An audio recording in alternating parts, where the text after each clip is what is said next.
So my name's Eileen Brewer, and my conflicts of interest don't change, although I want to point out that I'm not paid by cluster busters, I'm a volunteer, and also the money that I get working for Connect as a contractor, I'm not getting rich off of it, like Katie said earlier, not at all.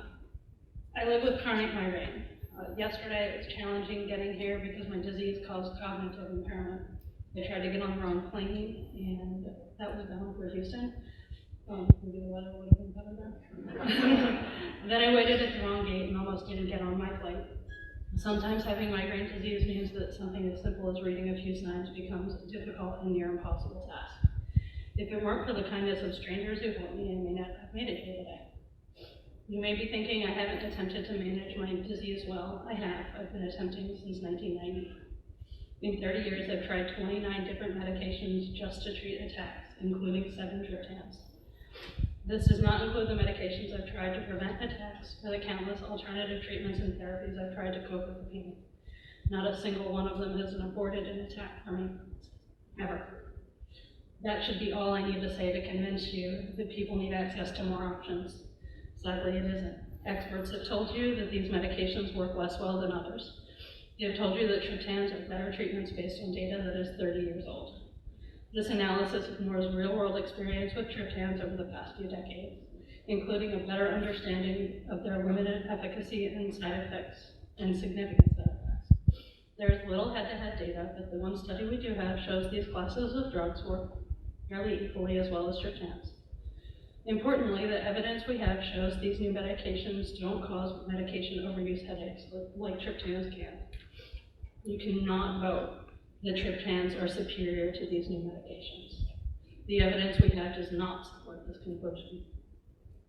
Our understanding of migraine is not yet complete, but we have increasing understanding that it happens on multiple pathways. Triptans affect one of those pathways, so this is great for people that can use these and for whose migraine is related to those pathways. Mine is not.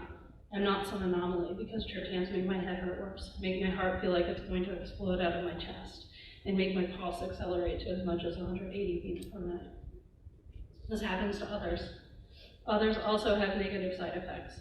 Your data says that 10 to 30% of people do not respond well to triptans. 10 to 30% of 40 million people is still a lot. Overall, this population represents about $36 billion in cost annually in the US. We represent loss of productivity, increased burden on our healthcare system, and an increased burden on our families, friends, and communities. When you calculate the value of these drugs, it's important to consider these things. I'm here to tell you that I need something in my life to change, and so do millions of other people. I used to think I was crazy or strange, with doctors writing me off as a tough case, or accusing me of being a drug seeker. I don't even like the drugs they were accusing me of being addicted to. They didn't work. They made things worse. What's great about being itchy and nauseous on top of all the symptoms of a migraine attack? I'm not saying that opiates are not appropriate for some people. Some people find them to be great rescue medication, but they certainly are not and should not be a first-line treatment. Still, opiates continue to be prescribed for migraine at an unnecessarily high rate, often as a first-line treatment.